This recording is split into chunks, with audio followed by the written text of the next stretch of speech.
BRS పార్టీకి చెందిన కొందరు సర్పంచ్ అభ్యర్థులు తమని గెలిపించకపోతే చనిపోతామని బెదిరించి ఓట్లు వేయించుకున్నారని విమర్శించారు. జడ్చర్ల ఎమ్మెల్యే అనిరుద్ రెడ్డి 3 విడతల గ్రామ పంచాయతీ ఎన్నికల్లో 10% కూడా బీఆర్ఎస్ సర్పంచ్లు గెలవలేదన్నారు. ఇండిపెండెంట్ గా గెలిచిన వారిని కూడా తమ ఖాతాలో వేసుకుంటున్నారన్నారు. గత ప్రభుత్వ హయాంలో సర్పంచ్లు ఇబ్బంది పడ్డారన్నారు. సర్పంచులుగా గెలిచిన వారు గ్రామ అభివృద్ధిపై దృష్టి పెట్టాలన్నారు.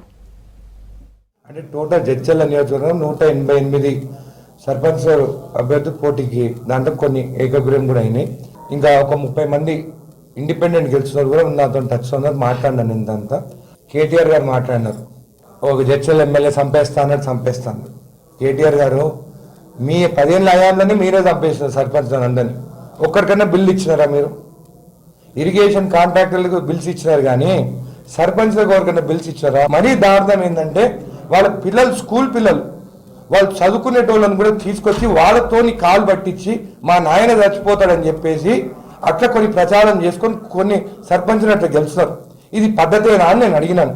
ఒకవేళ మీరు నేను చచ్చిపోతా అని చెప్పి ఓట్లు వేయించుకొని గెలిచొస్తే నేనన్నా అట్లా మీరు ఇట్లాంటి చిల్లరగా రాజకీయాలు చేస్తే నేను కూడా మిమ్మల్ని గుర్తు రాకుండా చంపేస్తానన్నాను. మీరు ఇట్లాంటి పిచ్చి మాట్లాడి కావాలని చెప్పి భయానికి, ఎందుకంటే మీ దాంట్లో బీఆర్ఎస్ సగం సర్పంచులు ఎవరైతే గెలుస్తున్నానన్నారో వాళ్ళు బీఆర్ఎస్ నుంచి నిలబడినారు కాదు, ఇండిపెండెంట్గా నిలబడి గెలిస్తే మీ వాళ్ళు సోషల్ మీడియాలో వాళ్ళు బీఆర్ఎస్ అని చెప్పి పెట్టుకున్నారు తప్ప అసలు బీఆర్ఎస్ 10% సర్పంచ్ కూడా ఎక్కడ